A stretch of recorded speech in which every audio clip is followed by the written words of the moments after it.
तिन दगन में दीदूं आहिन अञा तिन दगन में दीदूं आहिन अञा मुंहिंजा मारू लॻा जिन हंधा वो तिन दगन में दीदूं आहिन अञा तिन दगन में दीदूं आहिन अञा मुंहिंजा मारू लॻा जिन हंधा वो तिन दगन में दीदूं मूंखे लोक चवे जन के सारी थी मोटी की न ईंदई जंहिंखे न्यारी थी मूंखे लोक चवे जन के सारी थी मोटी की न ईंदई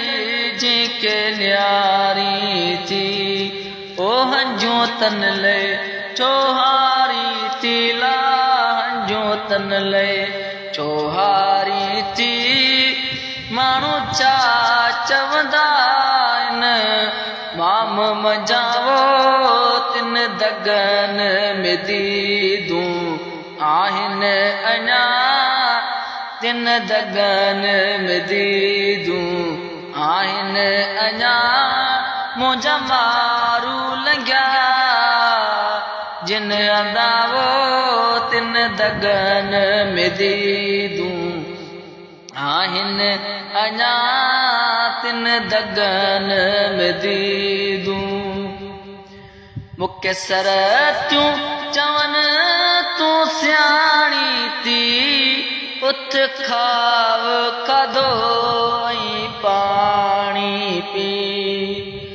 मूंखे सरतियूं चवनि तूं सियाणी थी उथ खाव खाधो ऐं पाणी पी ओ खाध कीअं खावां ऐं पाणी पियाला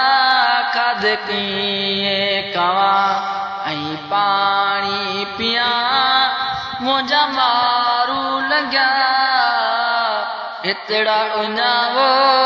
तिन दगन में दीदूं आहिनि अञा तिन दगन में दीदूं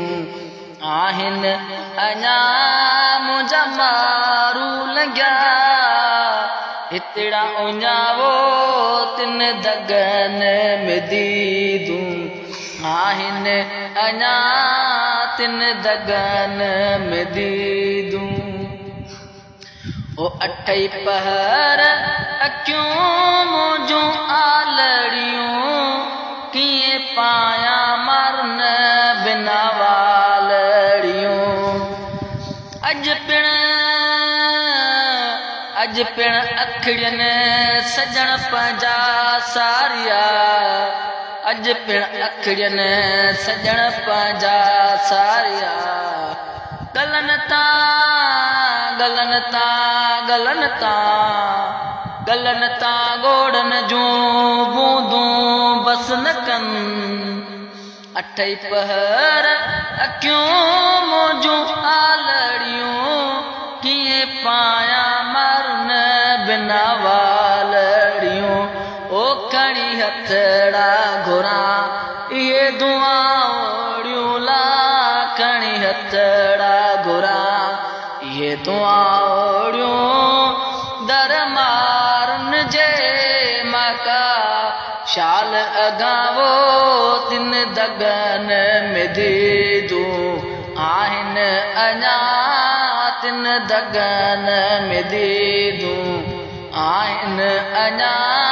मुंहिंजा मारू लॻा जिन हंधा वो तिन दगन में दीदूं